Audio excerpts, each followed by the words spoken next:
आज की जो क्लास है, एक्चुअली आज की क्लास इसी पे बेस्ड है। इकोनॉमिक्स की इंडियन इकोनॉमिक डेवलपमेंट जो आपकी किताब होगी क्लास 12th की, उसका एक चैप्टर नंबर 1 है, वहाँ से रिलेटेड ये आज चैप्टर पढ़ाया जाएगा। ठीक है? नहीं लिखना नहीं है। देखो, इस बात को समझो कि ये चैप्टर कहता क्या है। ये चैप्टर थोड़ा सा लंबा हो सकता है, आपको शायद मैं नहीं दिख रहा हूँगा इसमें, ये टीवी दिख रही होगी। एक्चुअली आपको बस ये स्लाइड्स ही देखने हैं और मेरा लेक्चर सुनना है, मेरी बातें सुननी है। देखो क्या होता है इस चैप्टर में, पहले पढ़ना क्या क्या है इस चीज़ को डिस्कस कर लेते हैं। आप सभी इस पर ध्यान मत दीजिए, इस पर ध्यान दीजिएगा। ठीक है? देखो, Indian economy on the eve of the independence इस चैप्टर का नाम है। अपने चैप्टर के नाम के बेस पर ये कहता है, सीधे सीधे एक बात कहता है कि यार जब इंडिपेंडेंस मिला, इंडिया को जब इंडिपेंडेंस मिल रहा था, उस समय पर इंडियन इकोनॉमी की हालत क्या थी।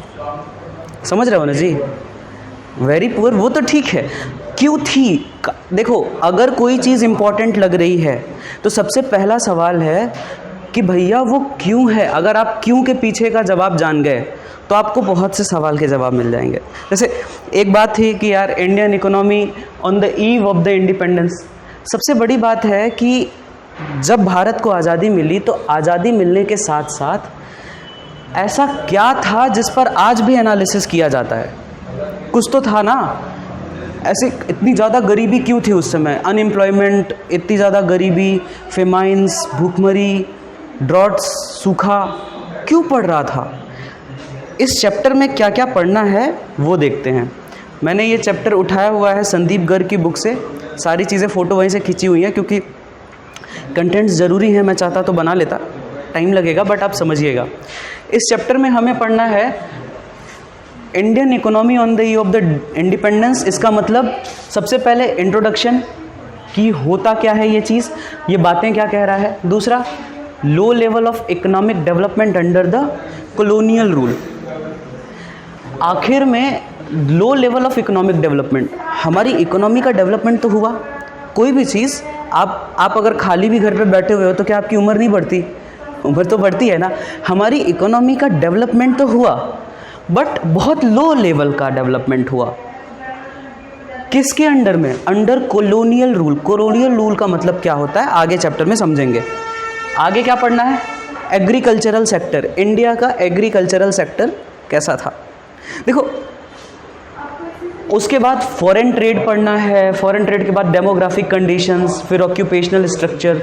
फिर डेमोग्राफिक कंडीशंस का मतलब कि इंडिया की डेमोग्राफी कैसी है, इंडिया के लोगों की जियोग्राफी कैसी है, डेमोग्राफी कैसी है, रहन सहन कैसा है, खान पान कैसा है, उनके टेस्ट एंड प्रेफरेंसेस कैसे हैं, इन सारी चीज़ों के बारे में। एक चीज़ आती है occupational structure.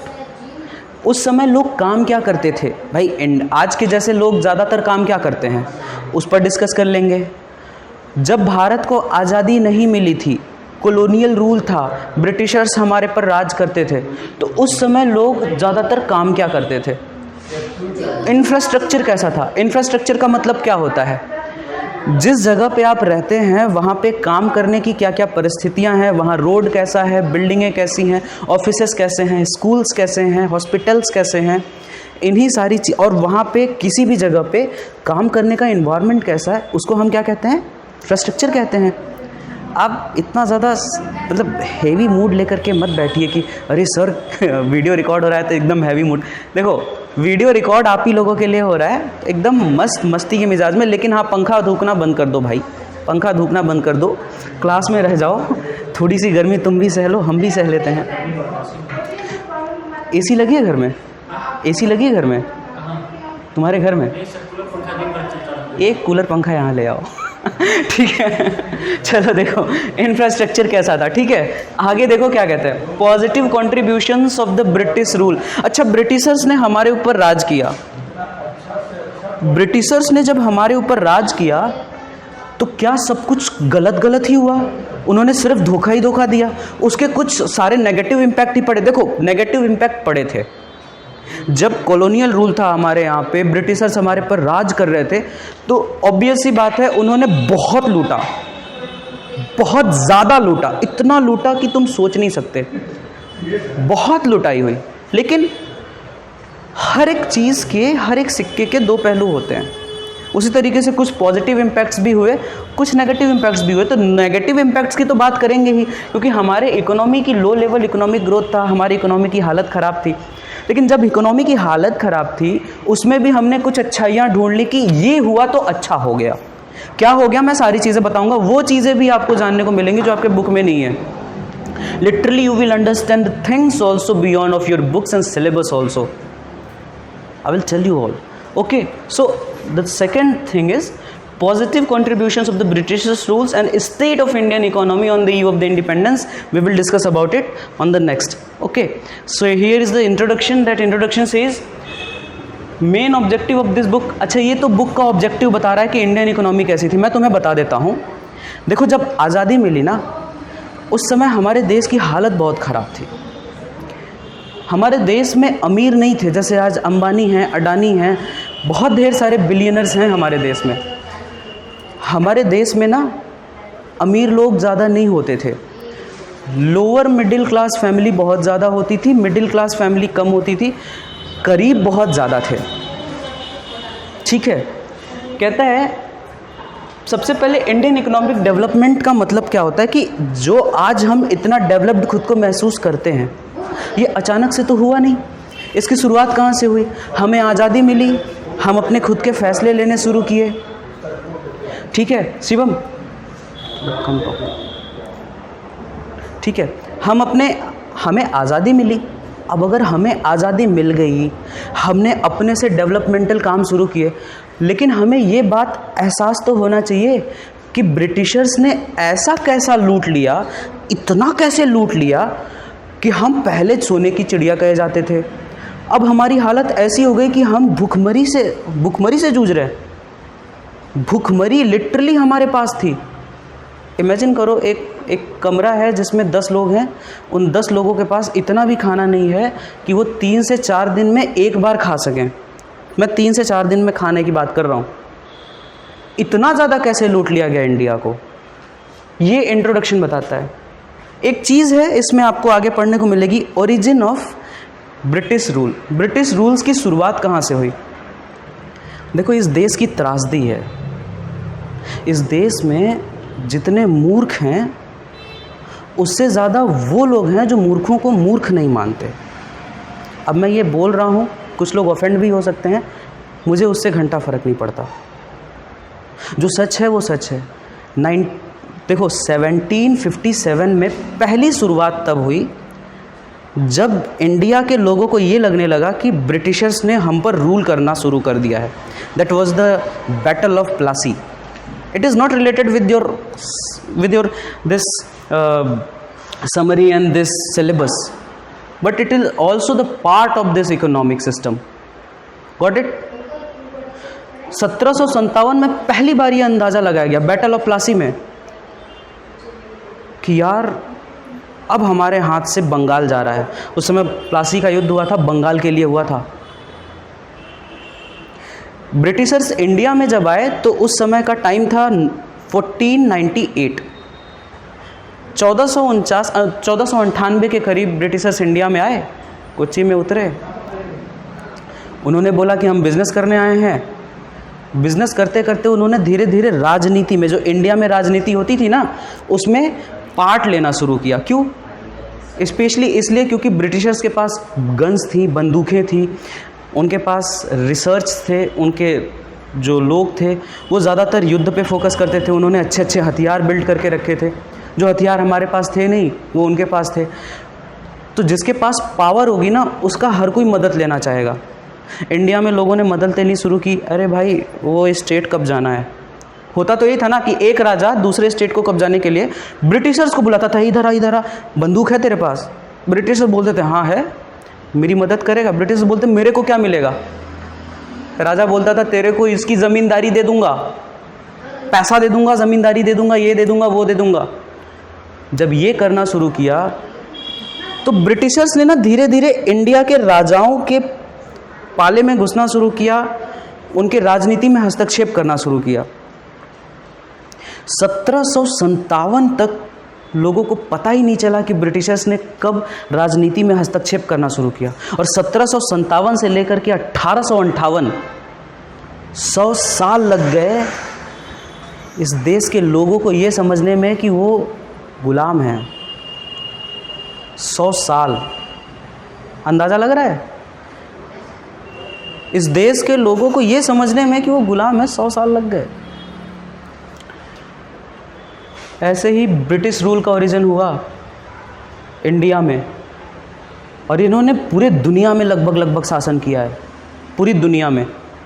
Basic purpose of British rule क्यों करना चाहते था? एक बात बताओ, तुम्हारे मन में आ गया कि आज मैं किसी को लूट लूँगा और चुरा लूँगा उसके पास का जो सामान है, तुम किसी भिखारी को लूटोगे या अमीर को लूटोगे? ऑब्वियस सी बात है, किसी अमीर को, किसी रसूख वाले को। देखो एक बात समझो, इंडिया सोने की चिड़िया थी, इंडिया के पास बहुत प्रॉस्पेरिटी थी उस समय में। जब मुग़ल राज हुआ करता था इंडिया में, तो इंडिया के मुग़ल राज के टाइम पे दिल्ली बड़ा प्रॉस्परस था, बंगाल बड़ा प्रॉस्परस था। आज बंगाल की हालत बहुत ख़राब है, लेकिन दिल्ली जो प्रॉस्परस था, इसकी गूंज पूरी दुनिया में थी कि यार यहाँ पे बहुत प्रॉस्पेरिटी है, यहाँ पे बहुत पैसा है, यहाँ पे बहुत अच्छा बिजनेस होता है। ब्रिटिशर्स को ये बात पता चली, तो ब्रिटिशर्स धीरे धीरे पूरी दुनिया के अलग अलग जगहों पर कब्जा करते जा रहे थे, क्योंकि उनके पास टेक्नोलॉजी बड़ी अच्छी थी, वो हथियार बड़े अच्छे बनाते थे। जिनके पास अच्छा हथियार होगा, अच्छी टेक्नोलॉजी होगी, वो दूसरों पर शासन करने की बात ज़रूर सोचेंगे। इसी तरीके से इंडिया में ब्रिटिशर्स आए व्यापार करने के नाम पर। धीरे धीरे उन्होंने राजनीति में अपना हिस्सा लेना शुरू किया, राजनीति में पार्ट लेना शुरू किया, और राजनीति में पार्ट लेते लेते उन्होंने एक राजा को उठाया, बोला ऐसा है तुझे बंगाल का राजा बना दूंगा, तू तो Sirajuddaula, battle of Plassey 1757, battle of Plassey, Sirajuddaula बना लोगे? ब्रिटिश ने बोला बना दूंगा। सिराजुद्दौला बोला बना दो, इतनी हेल्प करूंगा, इतना पैसा दूंगा कि तुमने कभी सोचा नहीं होगा, क्योंकि बंगाल ऑब्वियस ही बात है डेवलप्ड था। लड़ाई लड़ी गई, उसी के बाद इन्होंने इंटरफेरेंस शुरू की। एक हिसाब से ना ब्रिटिशर्स ने फूट डालो राज्य करो की नीति अपनाई। ये ओरिजिन है। ब्रिटिशर्स क्या करने आए थे? व्यापार करने आए थे, लेकिन जब उन्होंने देखा कि इसके साथ व्यापार करके हम उतना नहीं कमा सकते जितनी कि इसकी पोटेंशियल है, तो उन्होंने लूटना शुरू कर दिया। लूटना कैसे शुरू किया? उन्होंने राजाओं को एक दूसरे के साथ लड़वाया और उनसे पावर ग्रैब किया। जब उनसे पावर ग्रैब किया तो उन्होंने हमारे देश के लोगों पर शासन करना शुरू किया। तो पहले तो वो व्यापार करने आए थे, फिर उन्होंने लूटना शुरू कर दिया। कुछ तस्वीरें हैं, ये आपके किताबों में नहीं मिलेंगी, लिटरली नहीं मिलेंगी। ये 1860 के करीब का ये मैप है। 1860 में ब्रिटिशर्स का कहाँ पे कॉलोनीज थी। ये कनाडा का पार्ट है, this is the part of Canada, और अमेरिका ये है United states of America. America भी उस समय गुलाम था। इधर भी ये देखो, इधर कितने भी देश हैं, ये सारे, ये साउथ अफ्रीका है, ये इजिप्ट है, इंडिया, पाकिस्तान, अफ़गानिस्तान का कुछ हिस्सा भी था। पूरा आज के जो देश में बांग्लादेश है, बांग्लादेश, म्यांमार, ये सब कुछ, ऑस्ट्रेलिया। आप ये देख रहे होगे, इतना पूरा ब्रिटिशर्स ने पूरी दुनिया को अपनी कॉलोनी बना करके रखी थी। इंडिया कितना गुलाम था? इंडिया की गुलामी देखो कितनी बड़ी थी, और इंडिया उस समय ब्रिटिशर्स के कब्जे में कितना था। ये पाकिस्तान का प्रोविंस है, इस प्रोविंस को बलूचिस्तान कहते हैं। ये पाकिस्तान के बलूचिस्तान, सिंध, पंजाब से लेकर के सब, पूरा कश्मीर, पूरा पंजाब, हिमाचल प्रदेश, राजस्थान, पूरा इंडिया के बाद कुछ हिस्सा, एक मिनट, पूरा इंडिया, उसके बाद इधर पूरा नॉर्थ ईस्ट के बाद म्यांमार, बांग्लादेश भी था इसमें, म्यांमार, और म्यांमार के साथ साथ ये पूरा इधर का इलाका, ये जो है ना, इधर पूरा नीचे तक। अंदाज़ा लगाओ ब्रिटिशर्स ने कितना कैप्चर किया हुआ था इंडिया को। और जब इतना कैप्चर किया हुआ था तो ऑब्वियस सी बात है, ये हमारा हिस्सा है। पाकिस्तान पहले इंडिया का हिस्सा था कि नहीं था? ये जो बांग्लादेश आज जिसे हम कहते थे, क्या वो बांग्लादेश, उसे हम बंगाल के नाम से नहीं जानते थे? बंगाल तो अपना हिस्सा था। ब्रिटिशर्स जाते जाते भी उन्होंने क्या किया, इन्होंने इकोनॉमी को तोड़ दिया। पहले बंगाल को अलग किया 1905, 1905 में, 1947 में पाकिस्तान को अलग कर दिया। हालांकि 1905 में बांग्लादेश को अलग करने के बाद उन्होंने 1912 में बांग्लादेश को मिला दिया इंडिया में, क्योंकि उसका विरोध बहुत ज़्यादा होने लगा था। लेकिन एक स्ट्रेटजी तो आ गई ना, लोगों के मन में तो आ गया ना कि वो बांग्लादेश वाले ये तो सोचने लगे ना कि they are not related with the India, वो इंडिया से अलग है, क्योंकि उनको एक बार अलग किया जा चुका है। ये था ब्रिटिश काल का इंडियन मैप कि ब्रिटिशर्स ने इंडिया में कितना कब्जा करके रखा हुआ था। सोचो इकोनॉमी को किस तरीके से उन्होंने लिया। और आप देख सकते हैं ब्रिटानिका इन 1860 1860 के करीब का ये मैप है। जम्मू कश्मीर का कुछ एरिया है। यहाँ पे आप देखोगे कि जो लद्दाख का रीजन है, जिसे अक्साई चीन था, अक्साई चीन को भी उन्होंने कुछ कुछ एनेक्स कर लिया था। ये बलूचिस्तान रीजन है, जो बलूचिस्तान प्रोविंस अभी पाकिस्तान से आज़ाद होना चाहता है, उसके लिए लड़ाई लड़ रहा है। ये श्रीलंका का नाम पहले सिलोन था, ठीक है, सिलोन कहते थे श्रीलंका को। उसके बाद उन्होंने अपना नाम रखा श्रीलंका, बाद में आगे चल करके। ये पूरा का पूरा जितना भी आपको कलर्ड दिख रहा है, ये ब्रिटिश रूल के अंडर में थे, ठीक है। Here is the topic, low level of economic development under colonial rule. ये सीधे सीधे बोल रहा है कि भैया कॉलोनियल रूल के टाइम पे, कॉलोनियल रूल का मतलब क्या होता है पहले इसको समझो। यहाँ पे एक चीज़ दी गई है, कॉलोनियल रूल का मतलब क्या होता है। कॉलोनियल रूल का मतलब होता है जब एक देश दूसरे देश को अपनी कॉलोनी बना लेता है। समझ रहे हो, कॉलोनी का मतलब क्या होता है, वो लोग जहाँ पे रहवासी रहते हैं, जहाँ पे लोग रहते हैं, उस कॉलोनी पर कोई दूसरा देश शासन करने लगे, दूसरा देश राज करने लगे, तो जो देश राज कर रहा है ना, उसको कहते हैं कि ये मेन देश है, और जिस पर राज कर रहा है उसको उस देश की कॉलोनी कहा जाता है। कॉलोनियल रूल में हुआ क्या, prosperous economy, agrarian economy, well known handicraft industry. India के पास देखो क्या था, ये क्या बोल रहा है, low level of economic development. India की इकोनॉमी बहुत डेवलप्ड थी जब तक ब्रिटिशर्स नहीं आए थे। ब्रिटिशर्स आए ही इसलिए थे क्योंकि उनको इंडिया के साथ व्यापार करना था, इस डेवलप्ड इकोनॉमी का फ़ायदा निकालना था। उस समय इंडिया की प्रॉस्परस इकोनॉमी थी, बहुत अच्छी इकोनॉमी थी। कहता है India was an independent, self reliant and prosperous economy. जब तक ब्रिटिशर्स नहीं आए थे, बहुत अच्छी इकोनॉमी थी, इंडिपेंडेंट इकोनॉमी थी, बहुत ज़्यादा कमाती थी। Agrarian economy, agriculture, agrarian economy का मतलब होता है ना, इंडिया में एग्रीकल्चर बड़ा था, खेती बाड़ी बहुत ज़्यादा होती थी, बहुत ज़्यादा खेती से पैसे आते थे इंडिया को। पैसे क्या, लोगों के पास कभी भी भूखमरी होती नहीं थी, गरीबी होती नहीं थी। क्यों? क्योंकि लोगों के पास अपनी ज़मीन इतनी होती थी और लोगों की अपनी खेती इतनी ज़्यादा होती थी कि यहाँ पे कभी भी एग्रीकल्चर की कमी नहीं पड़ती थी। आज देखो 2 साल कोरोना रहा ना, 2 साल कोरोना रहने के बावजूद भी इंडिया में कोई भूखमरी से मरा? कोई नहीं मरा। क्यों मरेगा भूखमरी से? इंडिया के पास यार ना तो अनाज की कमी है, ना तो एग्रीकल्चर की कमी है। इंडिया की एग्रीकल्चर सिस्टम बहुत अच्छा था उस समय, बहुत ज़्यादा अच्छा था, वेल नोन। हालांकि मैं ये कहूँगा कि उस समय भी नहरों की कमी थी, बारिश पे ज़्यादा डिपेंडेंट हुआ करते थे, लेकिन लूटा तो नहीं गया ना जिस तरीके से ब्रिटिशर्स ने लूटा था। Well known handicraft industry, India की जो इंडस्ट्री थी, एक सवाल यहाँ से बनता है कि इंडिया में सबसे ज़्यादा ग्रोइंग इंडस्ट्री उस टाइम पे कौन सी थी?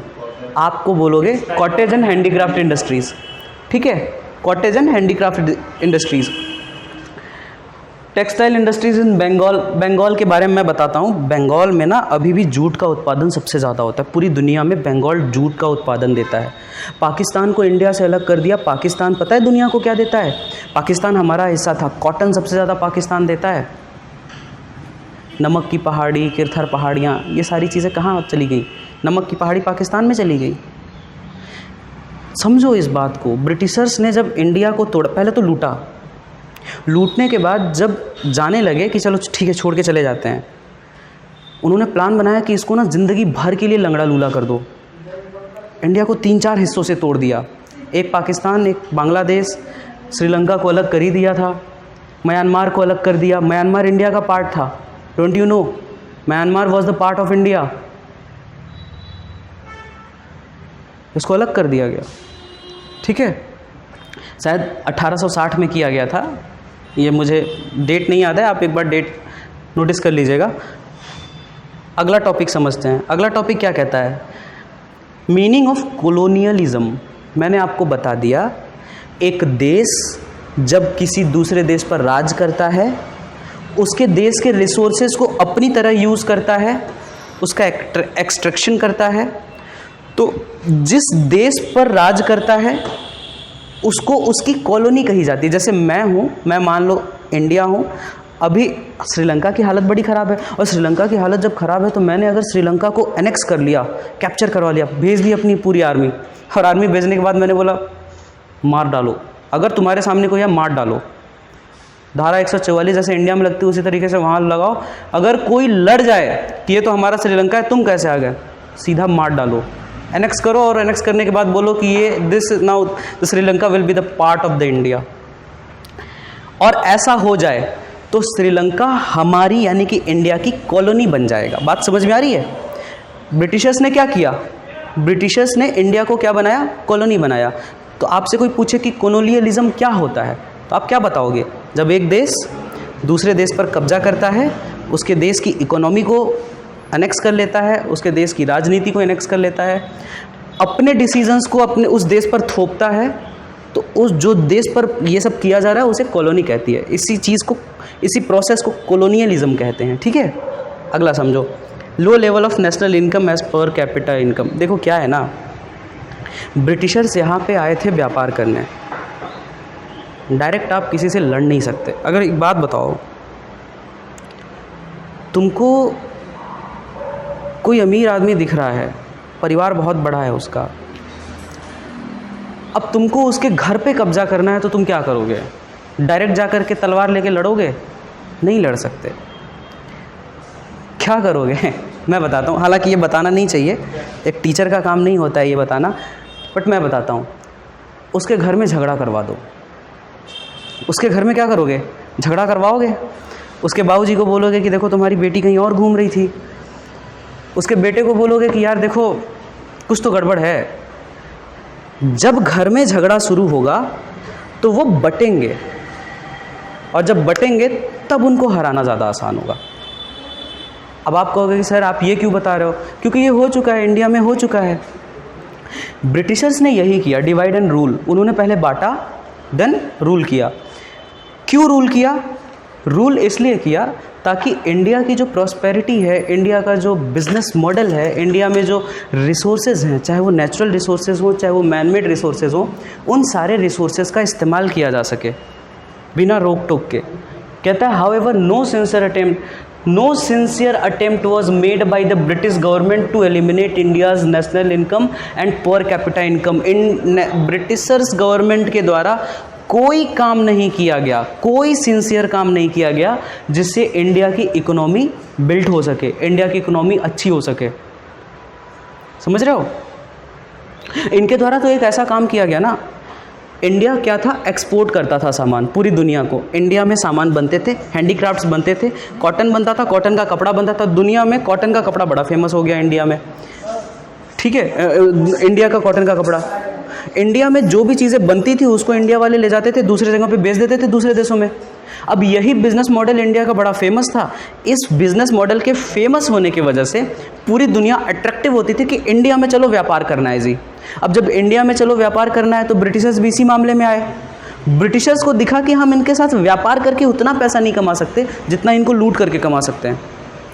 ब्रिटिशर्स ने क्या किया, अपने यहाँ पे कौन सा डेवलपमेंट लाया, अपने यहाँ पे उन्होंने इंडस्ट्रियलाइजेशन लाया। ब्रिटिशर्स के यहाँ पे इंडस्ट्रियलाइजेशन आई।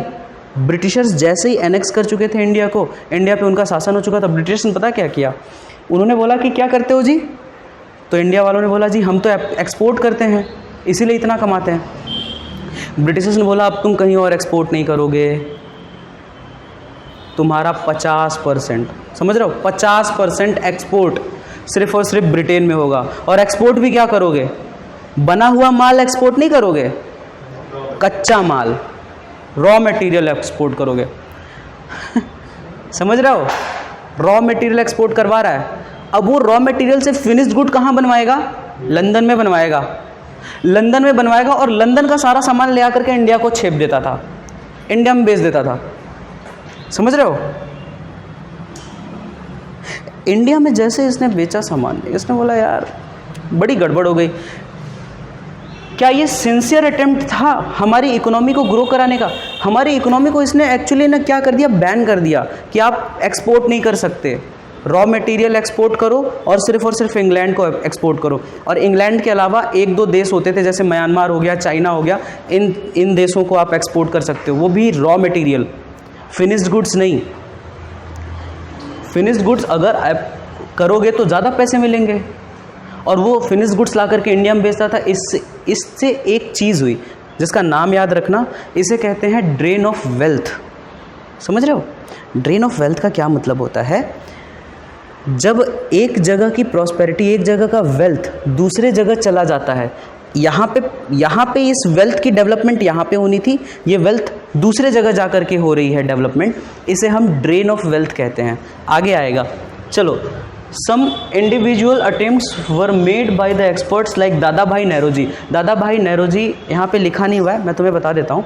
दादा भाई नेहरूजी ने एक किताब लिखी थी, उस किताब था the poverty and the un British rule in India. इसमें उन्होंने ड्रेन ऑफ वेल्थ का एग्जाम्पल दिया कि इंग्लैंड वालों ने, लंदन वालों ने इंडिया से कितना धन लूटा है और इंडिया को कितना गरीब बनाया है। Next, agricultural sector. मैं बता चुका हूँ, जब तक ब्रिटिशर्स नहीं थे इंडिया का एग्रीकल्चरल सेक्टर बहुत अच्छा था। इंडिया में एग्रीकल्चर बहुत ज़्यादा हुआ। देखो, इंडिया में कोई भूख से मरता नहीं था, लेकिन जब एक बार एग्रीकल्चरल सेक्टर में इन्होंने बदलाव करने शुरू किए तो इन्होंने क्या क्या बदलाव किए? India's economy under the British colonial rule was overwhelmingly rural and agricultural in character. Nearly 85% of the country's population lived mostly in villages and derived livelihood directly or indirectly from the agriculture. इनके time पे ऐसा था ना कि पूरे देश की economy ही गर्त में चली गई, लोगों के पास कोई रोज़गार बचा नहीं, कोई काम बचा नहीं, तो लोगों ने क्या किया कि लोग बोले चलो अब खेत पे चलते हैं, और कहाँ चलेंगे। खेत पे काम किया उन्होंने अपने खाने के पहले। अच्छा, इन्होंने ना एग्रीकल्चर पे भी हेवी टैक्सेस लगा रखे थे, बहुत हेवी टैक्सेस लगा रखे थे। इन्होंने बोला था कि तुमने अपने इस एक खट्टे खेत में कितना चावल उगाया, कितना धान उगाया? तो किसान ने बोला कि जी मैंने तो 4 बोरी धान उगाया है। ब्रिटिशर ने बोला कि अच्छा 4 बोरी, 30% दे दो हमको। समझ रहे हो? 30% मांग लिया ब्रिटिशर्स ने। मतलब समझ रहे हो क्या है? दिक्कत ये है सर, दिक्कत ये है कि ब्रिटिशर्स कभी भी इंडिया का भला चाहते ही नहीं थे, इंडिया को लूटते रहे वो। सोचो, एक किसान जिसके पास इतना छोटा सा खेत है, जो बड़े बड़े किसान हैं उसकी तो कोई दिक्कत नहीं है, इतने छोटे से खेत में उसने 4 बोरी धान उगा लिए, उसका भी 1 बोरी धान, क्योंकि 40% के अप्रोक्सीमेट 30% के अप्रोक्सीमेट 1 बोरी हो जाएगा उसका, 1 या 1.5 बोरी धान देना पड़ जाएगा। ये था, कहता है main reasons for stagnations in agricultural sector. Stagnations का मतलब क्या होता है पहले समझो। स्टैग्नेशन मतलब होता है जब एक इकोनॉमी बहुत धीरे एकदम स्लो लेवल से, कछुए या केंचुए के रफ्तार से बढ़े। केंचुआ धीरे धीरे चलता है ना, उस रफ्तार से अगर कोई इकोनॉमी बढ़ रही है तो उसे स्टैग्नेशन कहते हैं। The stagnation in the agricultural sector was caused due to the following reasons. इतना स्लो क्यों हो गया था इंडियन इकोनॉमी? पहला कारण, land settlement system. Land settlement system क्या था समझो। The most important reason for the stagnations in agricultural sector was introduction of the zamindari system. एक जमींदारी सिस्टम था, ठीक है। जमींदारी सिस्टम ये किसने लाया था भाई? इसने लाया था, इसको कहते थे, एक और नाम से जानते थे, परमानेंट सेटलमेंट सिस्टम।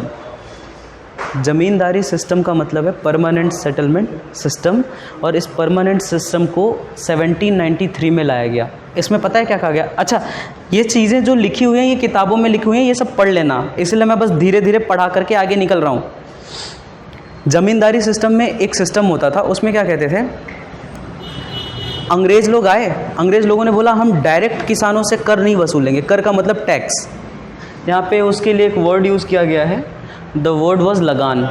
लगान हिंदी में लगान कहते हैं, अंग्रेजी में टैक्स कहते हैं। हिंदी में कर भी कहते हैं, लगान उर्दू वर्ड में भी आ जाता है, ठीक है।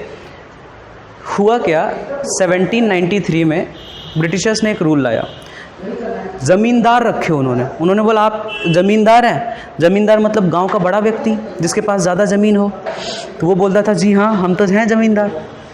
उसके बाद क्या होता था पता है, उसको बोलते थे कि इस गांव की जिम्मेदारी आपकी, इस गांव की जिम्मेदारी आपकी, आप यहाँ से लगान वसूलोगे, आप यहाँ से टैक्स वसूलोगे। कितना टैक्स वसूलोगे? टैक्स जो वसूलोगे वो उन्होंने फिक्स कर दिया। एक बार उन्होंने बोला कि जी हम फिक्स कर देते हैं, उन्होंने एक बार टैक्स वसूल लेके 30% 40% जो भी उन्होंने फिक्स कर दिया। उसके बाद उन्होंने बोला कि इतना आपको जुटा करके मुझको देना है, अगर टैक्स वसूल करके मेरे पास नहीं आया तो हम किसान को बाद में मारेंगे, पहले तुमको मारेंगे, ठीक है, पहले तुमको मारेंगे और फिर तुम्हारी ज़मीन छीनेंगे। अभी तुम ज़मींदार हो, किसी और को ज़मींदारी दे देंगे, किसी और को ज़मींदारी दे देंगे। अब वो टैक्स वसूल करके देगा, अगर वो टैक्स वसूल करके नहीं देगा तो फिर उसकी भी ज़मींदारी छीनेंगे और किसी और को लाएंगे। इसे ज़मींदारी सिस्टम कहा गया, 1793 में लाया गया था। और zamindars was allowed to extract as much as rent as lagaan. उन्होंने बोला कि आप जितना लगान वसूल सकते हो किसानों से वसूलो, मुझे कोई फ़र्क नहीं पड़ता। अब इससे ज़मींदार तानाशाह हो गया। ज़मींदार कैसे तानाशाह हो गया? उसने किसान को बोला देख भाई तेरी फसल इतनी हुई है, इसका मुझे इतना हिस्सा दे दे। ज़मींदार को इस बात का डर है कि अगर उसने उन्होंने ना एक सूर्यास्त नियम बना रखा था, उस समय कहा जाता था हिंदी में सूर्यास्त नियम। क्या होता था सूर्यास्त नियम पता है, जानते हो?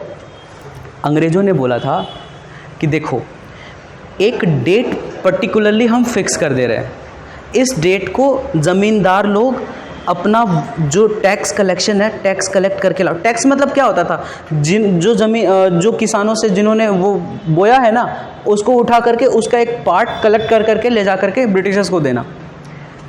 इन्होंने बोला था कि हम सूर्यास्त नियम लाएंगे। ज़मींदारी सिस्टम में ही हुआ था, एक पर्टिकुलर डेट डिसाइड कर देते थे कि ये डेट लास्ट डेट है, इस लास्ट डेट की शाम ढलने तक अगर आपने टैक्स जमा नहीं किया तो आपकी ज़मींदारी चली जाएगी।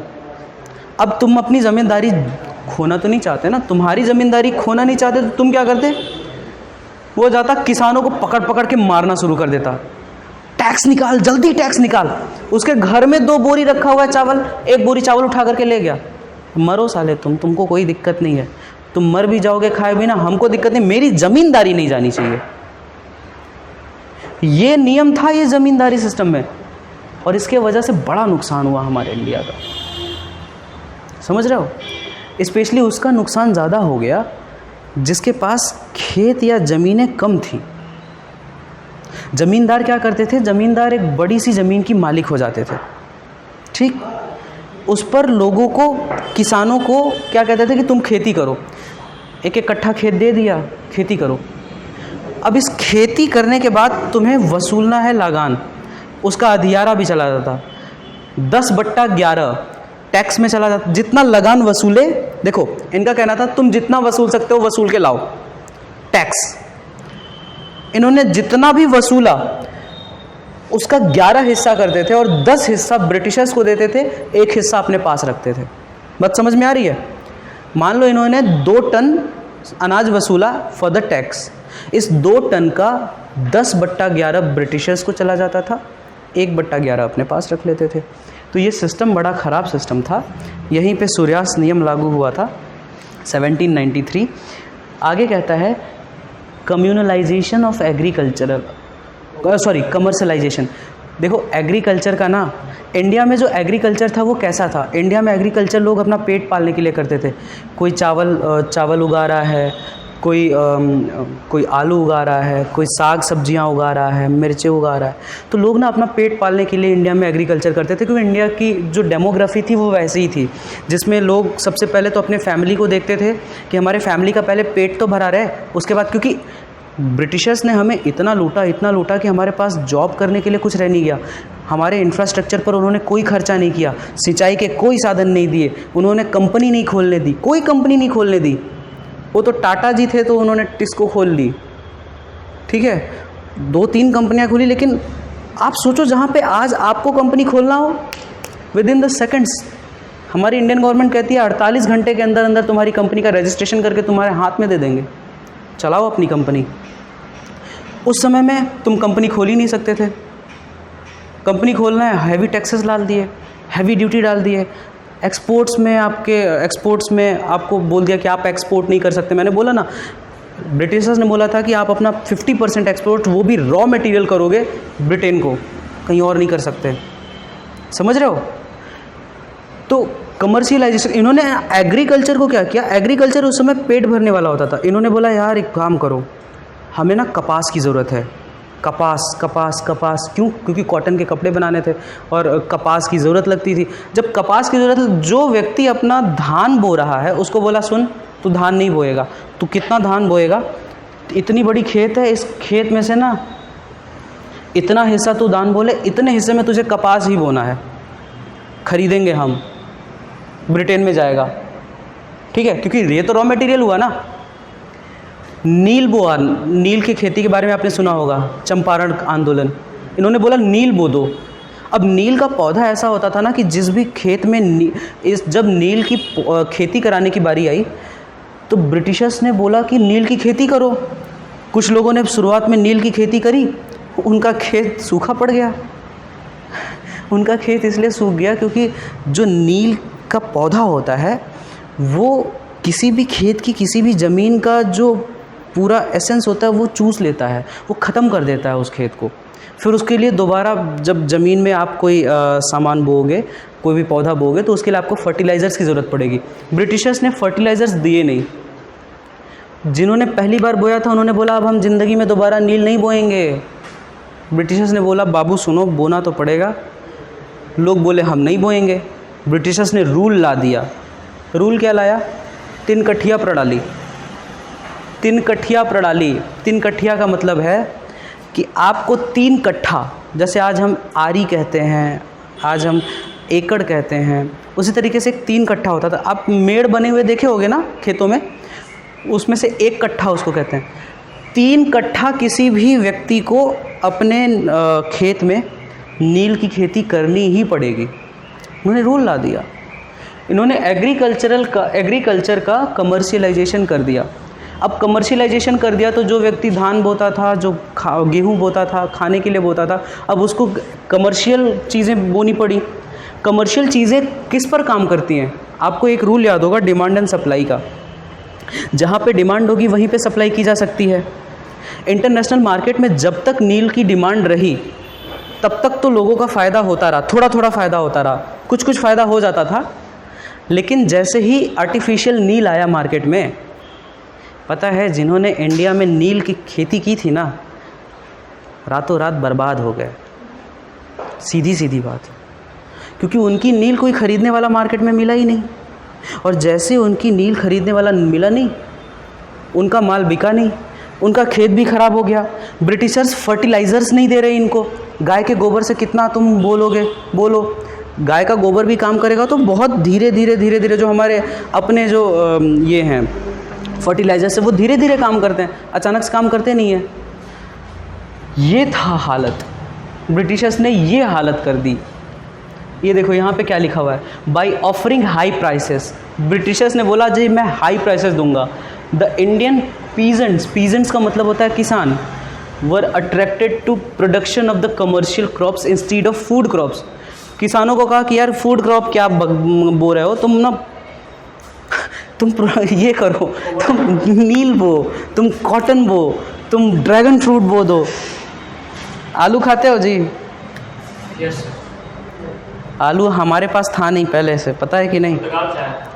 पुर्तगाल से आया था आलू।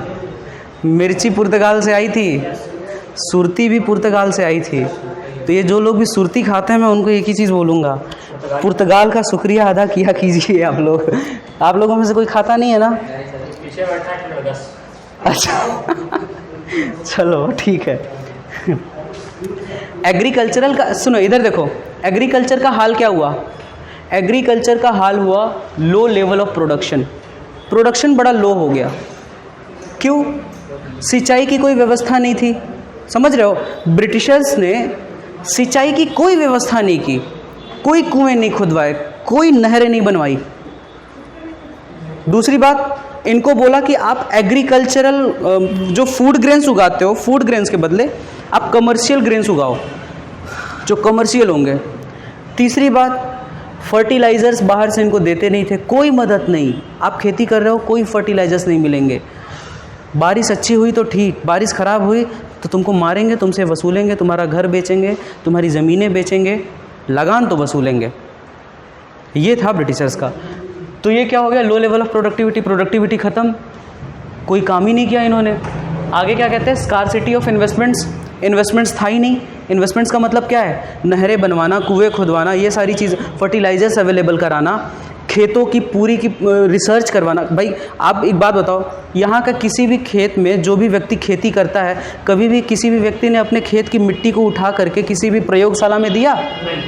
आपने नहीं सुना होगा। इसी एरिया की बात कर रहा हूँ कि आप प्रयोगशाला में, जबकि ये फ्री है, इंडियन गवर्नमेंट इस चीज़ को फ्री ऑफ कॉस्ट करती है, कोई पैसा नहीं लेती। पता तो कीजिए। कहाँ करवाते हैं सर? यूनिवर्सिटीज़ में होता है और अलग अलग ऑर्गेनाइजेशंस में होता है। पता कीजिए एप्लीकेशन पे, या फिर इसका अगर कुछ बेसिक चार्जेस हैं तो वो भी दे दीजिए। कम से कम आपको पता तो चल जाएगा कि आपको अपने खेत में बोना क्या चाहिए। राजस्थान में जाकर के धान उगाओगे, धान होगा कभी? धान तो नहीं होगा ना, पानी की बहुत ज़रूरत होती है। समझ रहे हो, वहाँ की क्लाइमेट ऐसा नहीं है, वहाँ की डेमोग्राफी ऐसी नहीं है कि वहाँ पे धान हो जाए, वहाँ पे गेहूँ हो जाए, मूंगफली हो सकता है ठीक ठाक, ड्राई फ्रूट्स हो सकते हैं अच्छे अच्छे, ठीक है। नेक्स्ट, स्कार्सिटी ऑफ इन्वेस्टमेंट का मतलब समझ में आया जी? लिखा है ना जी, India's agriculture was facing scarcity of investment in tracing the flood control and drainage.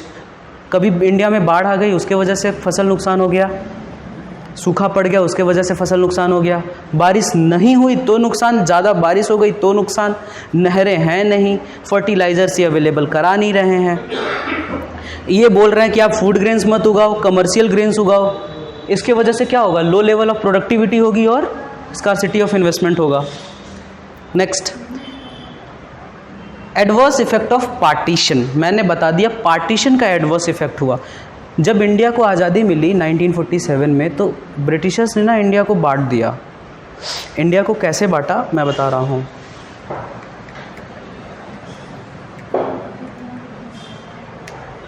ये आप देख रहे हो, ये बंगाल का रीजन है पूरा, ये इतना पूरा बांग्लादेश बना दिया इसको। इसको बांग्लादेश नहीं बनाया, इसको पूर्वी पाकिस्तान, इसको बोला ये पाकिस्तान में रहेगा। अच्छा देखो, घर में भी बंटवारा होगा तो घर में कैसे बंटवारा होता है, घर में बंटवारा कैसे होता है, घर में जैसे इतना बड़ा घर है तो बंटवारा ऐसे होगा कि बराबर के हिस्से दोनों में जाएं। इन्होंने बंटवारा किया ब्रिटिशर्स ने, तो इधर पाकिस्तान का कुछ हिस्सा इधर दे दिया, पाकिस्तान का आधा हिस्सा इधर दे दिया, इधर मेन हिस्सा माना। 1971 में जब वार हुआ, बांग्लादेश को आज़ाद कराया गया। इंदिरा गांधी की देन है कि बांग्लादेश आज़ाद हुआ। आखिर में इंडिया कई पार्ट्स में बांट दिया गया, पाकिस्तान, बांग्लादेश, अफ़गानिस्तान तो अलग हो ही गया था, उससे कोई दिक्कत नहीं है। म्यांमार को भी इंडिया से अलग कर दिया गया। Myanmar was a part of India, समझ रहे हो। नेक्स्ट, तो इसका बड़ा गलत इम्पैक्ट पड़ा, क्योंकि बंगाल जो था, बंगाल इंडिया का बहुत ही प्रॉस्परस स्टेट हुआ करता था उस समय, जिसे हम आज बांग्लादेश के नाम से जानते हैं। भारत में भी बंगाल का कुछ हिस्सा है, लेकिन असल में जो बंगाल हम कहते थे ना, बंगाल, वो एक्चुअली में भारत का हिस्सा था, जो आज बांग्लादेश बन गया। वो बड़ा प्रॉस्परस था। पाकिस्तान में हमारे ढेर सारी चीज़ें होती थी, कॉटन होता था, बंगाल में हमारा जूट होता था। आखिर में हम उस बिज़नेस अपॉर्चुनिटीज़ को क्या कर दिए, छूट गया ना हमसे। और क्या है, low level of productivity, scarcity of investments. Industrial sector, देखो इंडस्ट्रियल सेक्टर इंडिया का क्या था, deindustrialisation, decline of handicraft industries. India की हैंडीक्राफ्ट इंडस्ट्रीज़ को इन्होंने पूरा बर्बाद कर दिया। कैसे बर्बाद किया, देखो मैंने बताया, इंडिया में जो हैंडीक्राफ्ट्स होते थे, हाथ से बनाई गई चीज़ों को हैंडीक्राफ्ट कहते हैं। वो पूरी दुनिया में बड़े महंगे मिलते थे, बहुत महंगे मिलते थे। लेकिन ना इन्होंने क्या किया, इन्होंने मशीनें लाईं, और मशीनें इंडिया में नहीं लाईं, अपने यहाँ पे। इसे कहते हैं औद्योगिकरण। औद्योगिकरण, यहाँ पे इनके यहाँ पे औद्योगिकरण शुरू हो गया लंदन में, इंग्लैंड में। अब ये इंडिया को क्या बोले कि आप जो प्रोड्यूस करेंगे आप वो हैंडीक्राफ्ट अब बना करके प्रोड्यूस नहीं करोगे, अब आप रॉ मटेरियल प्रोड्यूस करोगे और ना हमारे लंदन में रॉ मटेरियल दोगे और किसी को नहीं बेचोगे, सिर्फ हमको बेचोगे। कुछ छुटपुट चीज़ें, दूसरी तीसरी चीज़ें, जैसे चाय का व्यापार चाइना के साथ करते थे ये लोग, कि चाइना के साथ चाय का व्यापार कर लेते हैं, कॉफ़ी का व्यापार, अफ़ीम का व्यापार कर लेते थे, अफ़ीम का व्यापार और चाय का व्यापार चाइना के साथ कर लेते थे। अफ़ीम अफ़गानिस्तान से आ जाती थी। इनका सीधा कहना था कि देख भाई, इंडस्ट्री तो हम अपने देश में लगाएंगे, तू हमें रॉ मटेरियल देगा। अगर तू कुछ हैंडीक्राफ्ट बना करके बेचना भी चाहता है तो हम तुम पर हैवी टैरिफ लगाएंगे। हैवी टैरिफ का मतलब है तुम अगर दूसरे देश को अपना सामान बेचना चाहते हो तो जितना तुम्हारा माल है, तुम्हारा माल की कीमत है 5 लाख, उस पर 5 लाख और का टैरिफ लगा दिए, वो सीधा 10 लाख का माल हो गया। अब तुम बेचोगे तो कितने में बेचोगे? 10 लाख में, मिनिमम 10 लाख में बेचोगे। और वो जब मार्केट में जाएगा तो लोग अपना अपना प्रॉफिट निकाल करके बेचेंगे, तो उसी चीज़ को कितने में बेचेंगे? 12 लाख रुपए में। इसका मतलब कि तुम्हारा सामान मशीन के बने सामान से महंगा हो गया। मशीन का सामान ऑब्वियस सी बात सस्ता है, जो चीज़ 10,000 में अवेलेबल है उसे लोग 12 लाख में क्यों खरीदेंगे? इंडिया की जो इसे कहते हैं डी इंडस्ट्रियलाइजेशन, इंडिया की इंडस्ट्री, हैंडीक्राफ्ट इंडस्ट्री बहुत बेस्ट थी, लेकिन ये नीति अपना करके इन्होंने क्या कर दिया? इंडिया की इस नीति, इस इंडस्ट्री को इन्होंने बर्बाद कर दिया।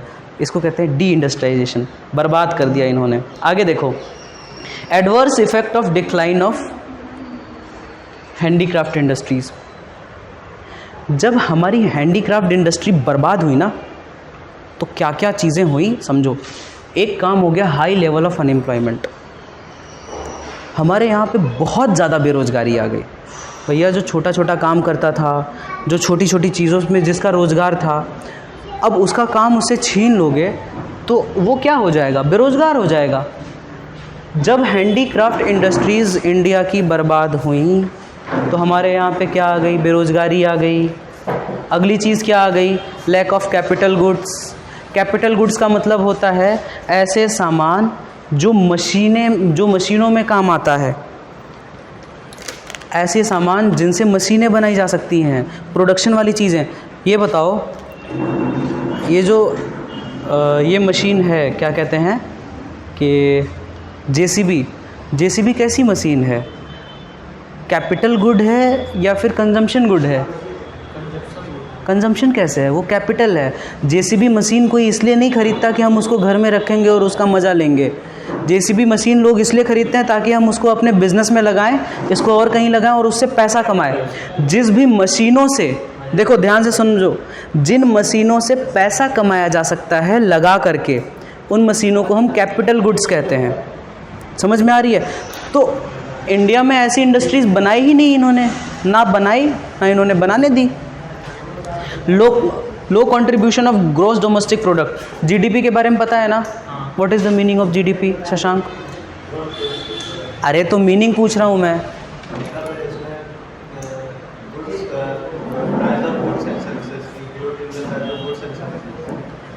Price of goods and services and include in the price of goods in which included? What is the meaning of GDP? I just wanted to know what is the meaning of GDP. Tell me. जो India के अंदर जो भी goods and services बनते हैं उसके prices होते हैं। कब तक में बनते हैं? 6 महीने में, 2 महीने में? Within 1 year. GDP क्या होता है Shivam?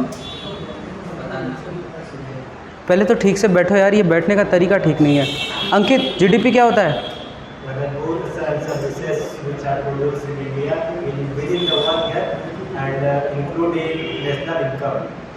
It includes in the national income. GDP क्या होती है? Don't do have any idea? You people are in class 12th and you don't have any idea about the GDP।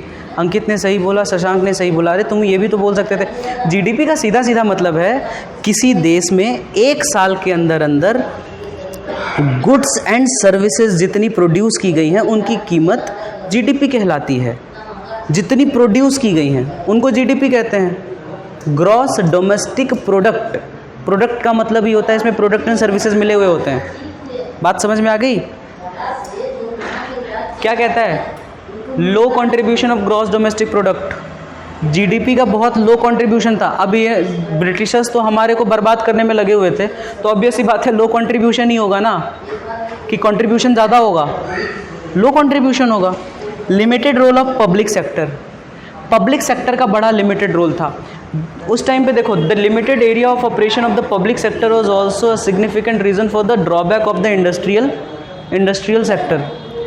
देखो, मैंने पहले ही बता दिया, ब्रिटिशर्स इंडिया में कोई दूसरी कंपनी खोलने नहीं दे रहे थे।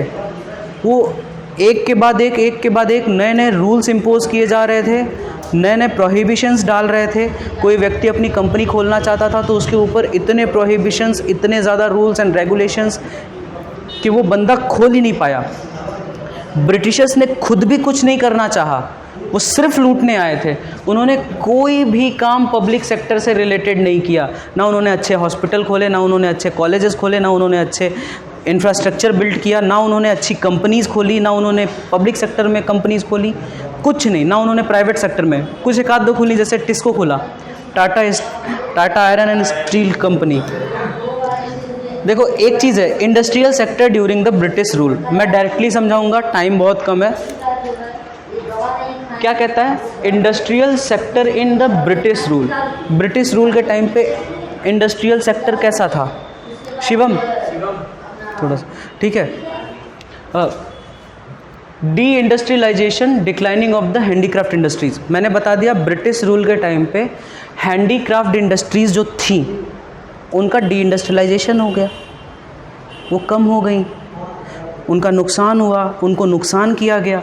दूसरा, adverse effect of the decline of handicraft industries. जैसे ही हैंडीक्राफ्ट इंडस्ट्रीज़ डिक्लाइन हुई, लोग बेरोज़गार हो गए, लोगों के पास कुछ काम नहीं रह गया। लोग बेरोज़गार हुए तो भूखमरी से मरने लगे, लोगों के पास काम धंधा नहीं है, लोग गरीब थे, गरीब होते गए और गरीब होते गए।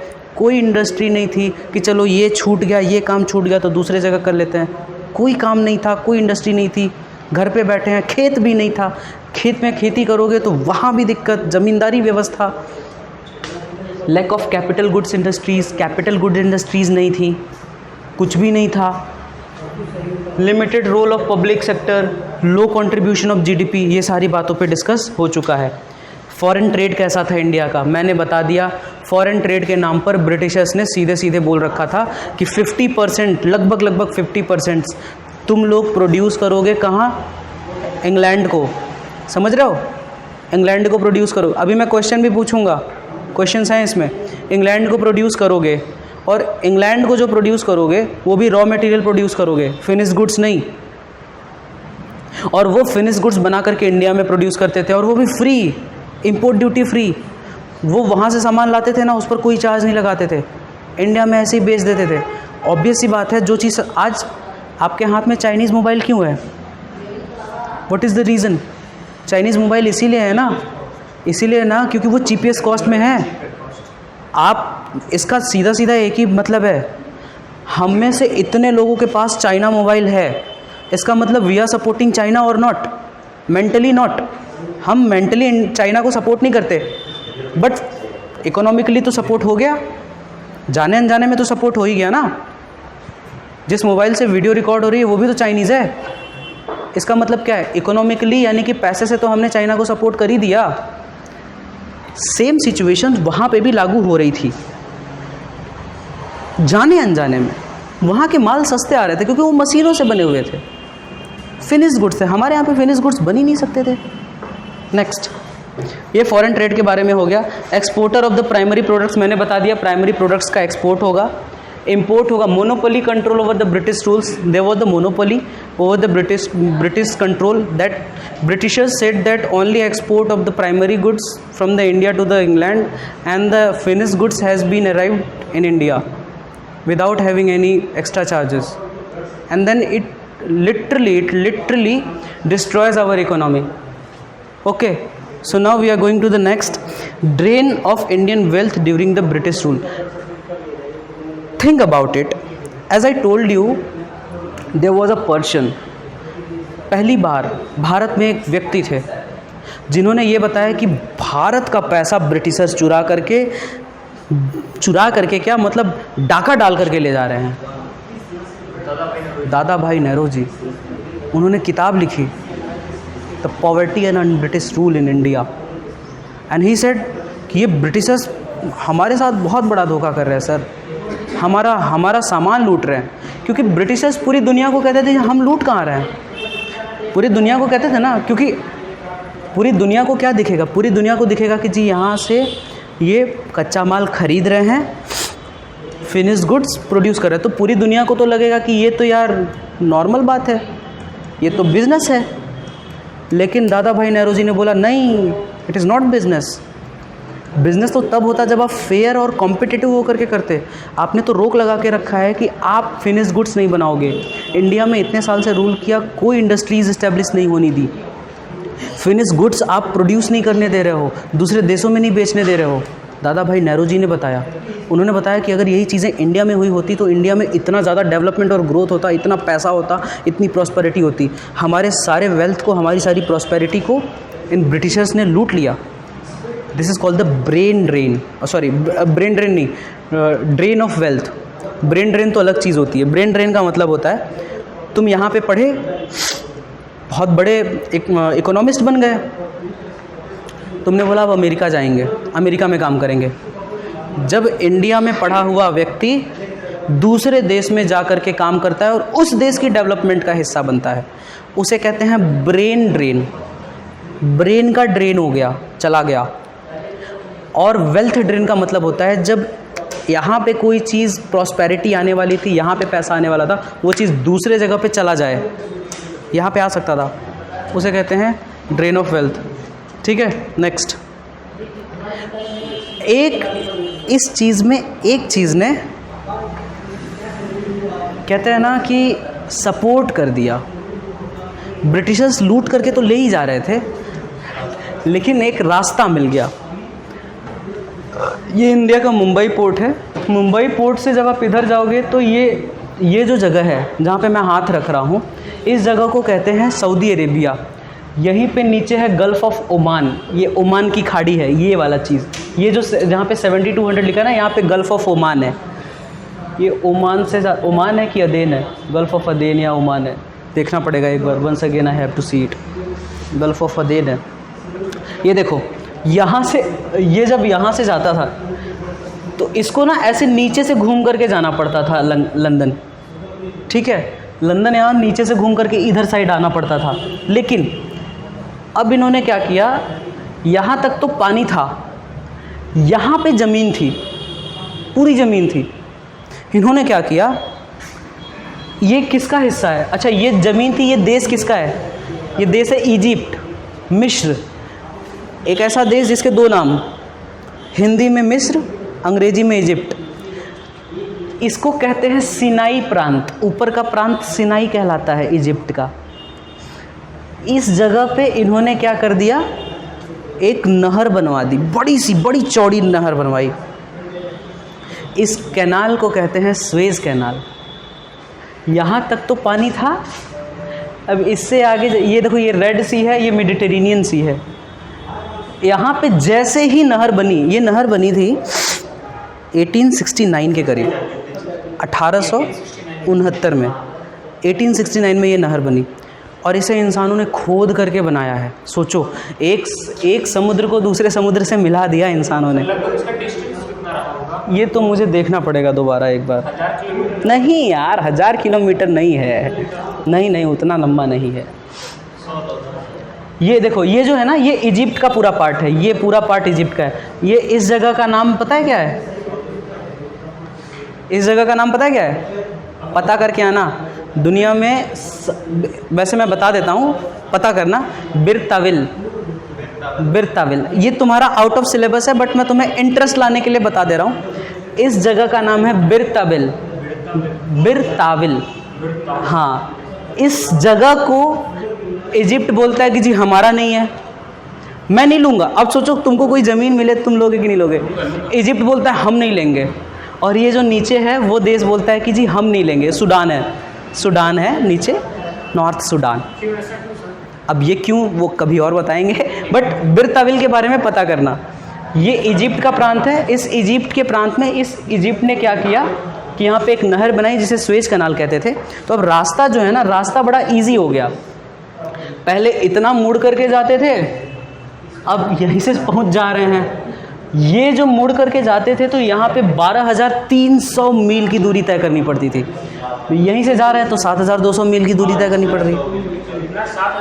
7,200 क्या 7,200? अरे ये दूरी की बात कर रहा हूँ मैं, ये इस कैनाल की बात नहीं कर रहा, ठीक है। मैप समझ में आ गया? आपकी किताबों में इतना डीप मैप नहीं मिलेगा। एक चीज़ है। अच्छा, ये कुछ लोग घूमने जा सकते हैं वहाँ? कहाँ? बिल्कुल जा सकते हो, लोग टूरिस्ट जाते हैं वहाँ पे घूमने। दुनिया में सबसे ज़्यादा भी जो ये होता है, क्या कहते हैं कि टूरिज़्म नहीं, जो दुनिया में सबसे ज़्यादा जहाज़ कहीं से गुजरते हैं तो वो स्वेज कैनाल से बहता है। हाँ, waterway. Demographic condition during colonial rule के टाइम पे डेमोग्राफिक कंडीशन कैसी थी, मैं डायरेक्ट बताऊंगा, ज़्यादा कुछ देर नहीं करनी। पहला, high birth rate and high death rate. जानते हो जब ब्रिटिश रूल था ना इंडिया में, उस समय बहुत ज़्यादा बर्थ रेट थी। इंडिया में बच्चे बहुत ज़्यादा पैदा होते थे, लोग भी बहुत ज़्यादा मरते थे। आज ना आप अपने बाबा लोग से, आप अपने चाचा लोग से, अपने मम्मी पापा लोग से पूछेंगे ना, तो पता है वो क्या बोलते हैं? वो बोलते हैं कि पुराने ज़माने का मनई बहुत ज़्यादा जियत रहा, 100 साल, 150 साल जियत रहा। उनको ये नहीं पता है कि जो जी गए वो जीते थे, और जो उलट गए उलट गए। High birth rate and death rate. उस समय ना पता है क्या था, जानते हो, बहुत बच्चे पैदा होते थे। एक एक आदमी 7-7 बच्चे, 8-8 बच्चे पैदा कर रहा है, मशीन बन गया है। ठीक है, सुनो तो। अच्छा, पैदा क्यों करते थे? सुनो मेरी बात सुनो। ओए, काहे तुम बकवास करते हो? अच्छा, पैदा क्यों करते थे इतने बच्चे? क्यों? नहीं समझ नहीं पाए तुम, वही बात समझ नहीं पाए। There was the first stage of the population growth in the India. It was in the first and primary stages. लोग इतने ज़्यादा बच्चे इसीलिए पैदा करते थे क्योंकि उनको पता होता था कि इसमें से कुछ ही बचेंगे। समझ रहे हो? क्योंकि मोर्टेलिटी रेट थी बहुत ज़्यादा थी, मतलब बहुत कम थी। यहाँ पे ये क्या करते थे, बच्चे पैदा होते थे, पैदा होने के बाद कुछ बच्चे ऑन द स्पॉट मर गए। उसमें हॉस्पिटल तो था नहीं, घर में दाई वाई पैदा करती थी, दाई आती थी पैदा करने। अब सुनो, मेरी ध्यान से बात समझो। अब कुछ बच्चे तुरंत मर गए, कुछ 10 दिन बाद, 20 दिन बाद मर रहे हैं क्योंकि उनको इलाज मिल नहीं रहा है। अब दाई पैदा करेगी तो अलग अलग इंजेक्शन तो नहीं लगाएगी, बिल्कुल पैदा होते ही बीमारी लग जाता था। आगे समझो। अरे बातें मत करो यार, तुम्हें समझना है, तुम लेक्चर लो। उसके बाद क्या होता था, कुछ बच्चे 1 साल, 2 साल, 3 साल जिए, उनको कोई बीमारी लग गई, वो डेथ कर गए। तो आप अपने पापा लोग को देखो, पापा के पापा लोग को देखो, वो लोग बताएंगे हम लोग तो 5 भाई थे, 4 भाई थे, 3 बहन थी, ऐसे थे। क्यों थे? रीज़न क्या था, क्यों इतने बच्चे पैदा किए गए? मोर्टेलिटी रेट उतनी अच्छी नहीं थी ना। देखो, high birth and high death का मतलब ही है वो ज़्यादा बच्चे पैदा भी इसीलिए करते थे क्योंकि डेथ भी तो ज़्यादा हो जाती थी। बस समझ में आ गया? Next, extremely low literacy rate. Literacy का मतलब होता है पढ़ाई। कुछ नहीं जानता था, अखंड गंवारी थी इस देश में भाई। अखंड गंवारी। जो आज स्कूलिंग सिस्टम है ना, ये ब्रिटिशर्स ने लाया इंडिया में। सुनो, ये जो आज की स्कूलिंग सिस्टम है ना, उसे ब्रिटिशर्स ने लाया इंडिया में। ब्रिटिशर्स से आने से पहले इंडिया में वही 2 चीज़ें चलती थी, वेद शास्त्र और उसके साथ साथ वो, अरे सिर्फ वेद शास्त्र ही नहीं था यार, बहुत सी चीज़ें थी। हमारे यहाँ पे क्या क्या चलता था, गुरुकुल चलता था, मदरसे चलते थे, गुरुकुल चलता था। लेकिन इस स्कूलिंग सिस्टम को ब्रिटिशर्स ने लाया। पुअर हेल्थ फैसिलिटीज़, मैंने बोला हाई रेट ऑफ डेथ्स थी। क्यों? क्योंकि हेल्थ फैसिलिटीज़ कैसी थी, बहुत गंदी थी, कुछ नहीं था हेल्थ फैसिलिटीज़ के नाम पर। नेक्स्ट है हाई इन्फेंट मोर्टेलिटी रेट। देखो, इन्फेंट मोर्टेलिटी रेट का क्या मतलब होता है समझो। एक बच्चा जो पैदा होता है वो 1000 पर कितने लोग मर रहे हैं। तुम्हें ये जान करके हैरानी होगी। मैं तुमको कुछ डाटा बताता हूँ। Here the data is written also. जब ब्रिटिश रूल था इंडिया में तो उस टाइम पे मोर्टालिटी रेट कुछ इस तरीके की थी कि 1000 बच्चों पर, जो 1000 बच्चे पैदा हो रहे हैं उस पर लगभग 256 बच्चे मर जाते थे। हाई मोर्टालिटी रेट, बहुत ज़्यादा मरते थे बच्चे, 256, और वो तो ऑन द स्पॉट मरते थे या 1 साल के अंदर मरते थे। 1 साल के अंदर अगर कोई बच्चा मर जाए तो उसे हम हाई मोर्टालिटी रेट कहते हैं। अभी का क्या रेट है? 32 अभी भी हैं, मर रहे हैं बच्चे, लेकिन बहुत कम। 32 हो गए यार, 1000 पे 32 हो गए। नेक्स्ट, लो लाइफ एक्सपेक्टेंसी। लाइफ एक्सपेक्टेंसी का मतलब एक्सपेक्ट करना। यस, पूछो। विद इन 1 ईयर हो सकता है, क्योंकि एक पर्टिकुलर टाइम तो चाहिए ना यार। अब आप किसी भी चीज़ को कैलकुलेट करोगे तो एक पर्टिकुलर टाइम फ्रेम में ही कैलकुलेट करोगे ना, बिना टाइम फ्रेम में कैलकुलेट किए नहीं चलोगे ना। नेक्स्ट, कुछ देख रहे हो? ये कुछ ऐसी तस्वीरें हैं जो तुम रोज़मर्रा के जीवन में नहीं देख सकते, ठीक है? क्यों नहीं देख सकते? क्योंकि ये वो तस्वीरें हैं जो ब्रिटिशर्स के रूल के अकॉर्डिंग हुई थी। इंडिया में फेमाइन जब आती थी, ये असली तस्वीरें हैं। ये भाई साहब जिम ज्वाइन नहीं किए हैं लगता है हमें। नहीं सर, ये हंसने वाली बात नहीं है, सुनो मेरी बात। इन बच्चों को देखो, अंदाज़ा लगाओ कितने दिन से ये भूखे होंगे। साल 2 साल तो हो गई है। अरे 4 महीना खा लिए 2 महीना। बायोलॉजी पढ़े हो ज़िंदगी में कभी? बायोलॉजी पढ़े हो? 2 महीना भूखे रह के तुम ऐसे हो जाओगे? एक काम करना, 1 महीना तो आराम से भूखे रह सकते हैं। 15 दिन तुम भूखे रहना, देखते हैं ऐसे बन जाते हो ये भूखमरी का साइन है। जिस टाइम पे देश में भूखमरी चल रही, सुनो, जिस टाइम पे देश पे भूखमरी चल रही थी ना, मैंने इन तस्वीरों को क्यों डाला? समझने के लिए कि ब्रिटिशर्स ने कितना लूटा। थोड़ा आवाज़ कम कर देना, बस, ज़्यादा कुछ नहीं, ठीक है? मैं भी बस बंद करूँगा। Hello, listen. मैंने इस तस्वीर को क्यों डाला? ताकि आप समझ सको कि हालात कितने ख़राब थे। इन तस्वीरों को देखने के बाद भी समझ में नहीं आ रहा क्या कि हालात कितने ख़राब थे। देख रहे हो, ये बूढ़ा व्यक्ति, इसकी हालत देखो। कहाँ से बोले? रिसर्च है बाबू, तुम लोगों को पढ़ाने के लिए बहुत रिसर्च करना पड़ता है। हाई इन्फेंट मोर्टालिटी रेट, इन सारी चीज़ों के बारे में बात हो चुकी है। और ऑक्यूपेशनल स्ट्रक्चर्स के बारे में अगर हम बात करेंगे तो इंडिया का ऑक्यूपेशनल स्ट्रक्चर कैसा था?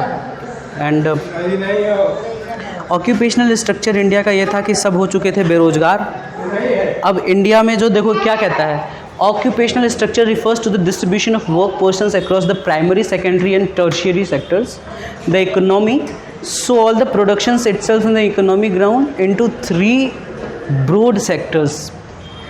इंडिया में या किसी भी देश में आप किसी भी सेक्टर्स की बात करोगे तो 3 सेक्टर्स आएंगे। पहला है प्राइमरी, दूसरा है सेकेंडरी और तीसरा है टर्शियरी। प्राइमरी सेक्टर में वो चीज़ें आती हैं जैसे मान लो कि मछली पकड़ना, मछली पालना, धान यानी एग्रीकल्चर उगाना, ये सारी चीज़ें। माइनिंग आ जाती है ना, extraction from the seas foods, it is all related with the primary sector, which is directly derived from the nature.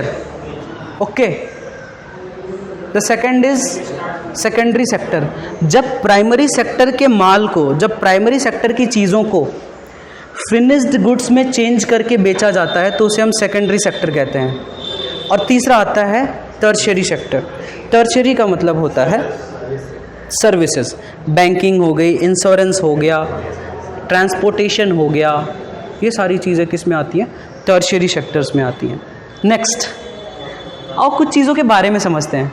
जब ब्रिटिशर्स थे ना तो रोड्स की हालत बहुत ख़राब थी। जहाँ जहाँ ब्रिटिशर्स जाते थे बस वहीं के रोड्स उन्होंने ठीक ठाक करवाए थे, बाकी सारे रोड्स की हालत ख़राब थी, कहीं के भी रोड्स नहीं बनवाए। ब्रिटिशर्स ने एक अच्छा काम किया कि वो रेलवेज़ ला दिए।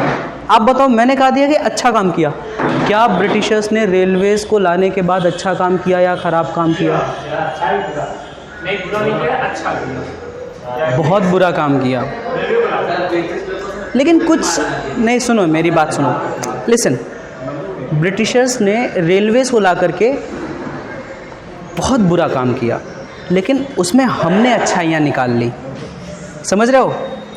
आप भटक रहे हो, इधर देखो।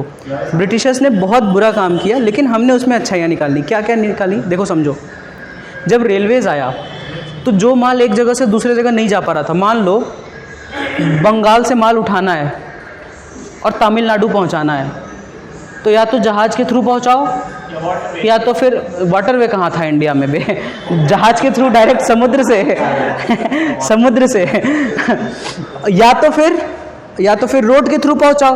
रोड्स इन्होंने अच्छे बनाए नहीं थे, रोड्स इन्होंने अच्छे नहीं बनाए थे। इन्होंने क्या किया? रेलवे ला दिया। रेलवे लाने पर जहाँ पे पहले ना ये या तो तांगा से ले जाते थे, रोड से ले जाते थे, ट्रक व्रक से ले जाते थे, थोड़ा थोड़ा माल ले जाते थे एक जगह से उठा करके दूसरे जगह। ध्यान से सुनना, बहुत इंपॉर्टेंट बात है। थोड़ा थोड़ा माल उठा करके ले जाते थे। हाँ सर, ये जो पहली की ट्रेन थी तो कोयले से चलती थी ना सर, तो अरे वो बाद में बता देंगे ना, 2 मिनट रुक जाओ, ठीक है। थोड़ा थोड़ा माल उठा करके ले जाते थे ना पहले। जब रेलवे आई तो रेलवे के टाइम पे ले भर भर के माल ले जाने लगा। एक आदमी का इसको लूटना है, देखो इसको लूटना है, इसको लूटना है तो कैसे लूट रहे हैं? थोड़ा थोड़ा लूट रहे हैं, क्योंकि हम इसको रोड पे कितना टांग करके ले जाएंगे। और रेलवे आया तो मारा एक झापट, पूरा लूट करके ले गया। समझ रहे हो ना? रेलवे से इनका लूट बहुत ज़्यादा बढ़ गया। सारा माल तो सर यही ऐसा भी है। हाँ, 1850 में इंडिया में, सुनो, 1850 में इंडिया में रेलवे लाया गया। ब्रिटिशर्स लाए थे, ठीक है। और पहली बार जो रेलवे चलाई गई वो मुंबई टू ठाणे चलाई गई थी। मुंबई टू ठाणे लगभग 39 किलोमीटर के करीब, 39 किलोमीटर्स।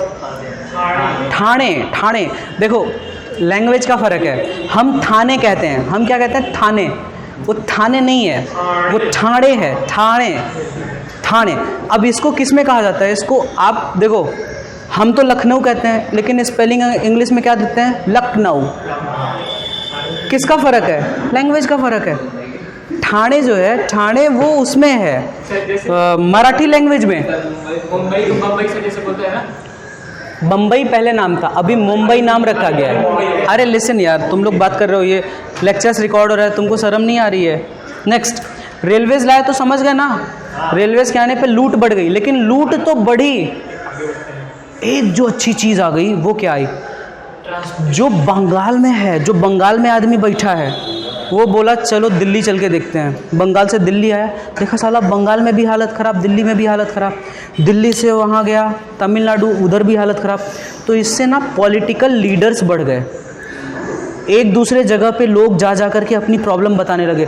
तो इसको लगा साला हम भी मार खाए हैं, उसको लगा हम भी मार खाएं, तो लोग इकट्ठा होने लगे, जुटने लगे, देश को एक मानने लगे। देश को एक कैसे माना जाने लगा? किसके आने के बाद? रेलवेज़ के आने के बाद। Next, air and water transport, पता ही है। कम्युनिकेशन, ये JRD टाटा साहब हैं, Pioneer of Indian aviation.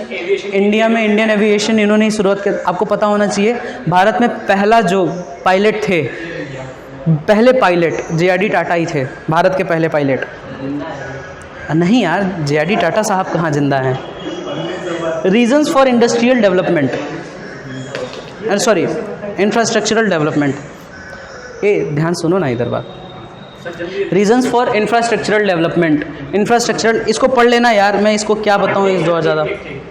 British rule, systematic exploitation, ये सारी चीज़ें बता चुका हूँ कि किसी तरीके से एक्सप्लॉयट किया गया।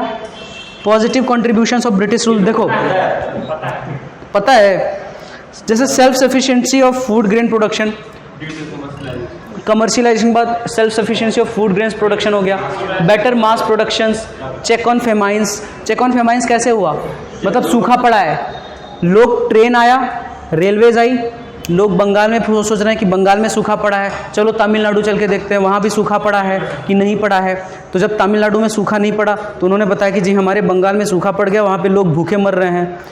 तब लोगों ने इस पर देखा कि यार कहाँ कहाँ फेमाइंस हो रही हैं, भुखमरी कहाँ कहाँ हो रही है। ड्राउट्स का मतलब होता है सूखा, भुखमरी होती है फेमाइंस। कहाँ सूखा पड़ रहा है, कहाँ भुखमरी चल रही है। ये फूड सप्लाई क्या ब्रिटिश वाले कर रहे थे? कहाँ? जहाँ वो फेमाइन आ रहा था। ब्रिटिशर्स क्या कर रहे थे? देखो, जहाँ पे फेमाइंस आती थी, जहाँ पे भुखमरी आती थी, भुखमरी कैसे आती थी? किसी एरिया में सूखा पड़ गया, अब उस एरिया में ज़्यादा फूड ग्रेन्स हुए नहीं, एग्रीकल्चरल डेवलप नहीं किया। ब्रिटिशर्स ने बोला मुझे तो टैक्स चाहिए, मारा पीटा, टैक्स वसूला, ले गए। अब एक व्यक्ति, जैसे मैंने पिक्चर्स दिखाई ना, महीने महीने से भूखे हैं, 2-2 दिन में इतना इतना मिल रहा है खाना, हालत देख रहे हो, एकदम पतले हो गए हैं। उन्होंने बोला मैं तो टैक्स लूँगा। किसी व्यक्ति के पास 3 महीने का खाना है, 3 महीने के खाने में से 1 महीने का खाना तो ब्रिटिशर्स उठा करके ले गए। बंदा सर्वाइव ही नहीं कर पाया, भूख से मर गया। समझ रहे हो ना, भूख से कैसे मर गया? क्योंकि वो क्या करते थे, ये क्या जो फूड ग्रेन्स क्या करते थे, ब्रिटिशर्स क्या करते थे, उठा करके ले ही जाते थे, ले जाओ हटो, मरना है मरो, कोई दिक्कत नहीं है। यही था, ये हाल करके रखा था उन्होंने देश का। आपको मैं जान करके बताऊं, सच्ची में आपको ये जान करके हैरानी होगी, ये तस्वीरें मजाक नहीं हैं, ये तस्वीरें असली तस्वीरें हैं, असली कैमरे से खींची गई तस्वीरें हैं। ये कोई मजाक तस्वीर नहीं है, कोई एनाइम नहीं है, कोई कार्टून नहीं है। 1800 के करीब, 1900 के करीब, 1900 के करीब, ये 1900 की, अरे 1921 की बात है भाई। 1921 में बहुत बड़ा फेमाइन आया था। Great dividing part of the 1921, that was the part of the Indian population. India की पॉपुलेशन 1921 में अलग हुई। पहली बार इंडिया का, सुनो, इंडिया को पहली बार इंडिया में पॉपुलेशन आकी गई 1881 में। 1881 में जब पॉपुलेशन देखी गई इंडिया की, तो हायर बर्थ रेट, बहुत ज़्यादा बच्चे पैदा हो रहे हैं, और हायर डेथ रेट्स। सेंसस पहला 1881 में ही हुआ था, फिर हर 10 साल में होने लगा। 1921 में एक बदलाव देखा गया, इसी लेक्चर से रिलेटेड है। 1921 में एक बदलाव देखा गया। बदलाव क्या था? ये देखा गया कि बर्थ रेट तो हायर है, डेथ रेट्स कम हो गई। यहाँ से हम पॉपुलेशन ग्रोथ के सेकंड स्टेज में एंटर करते हैं। इस टाइम को कहते हैं द डिवाइडिंग रेंज। समझ में आ रहा है? पॉपुलेशन के सेकंड स्टेज।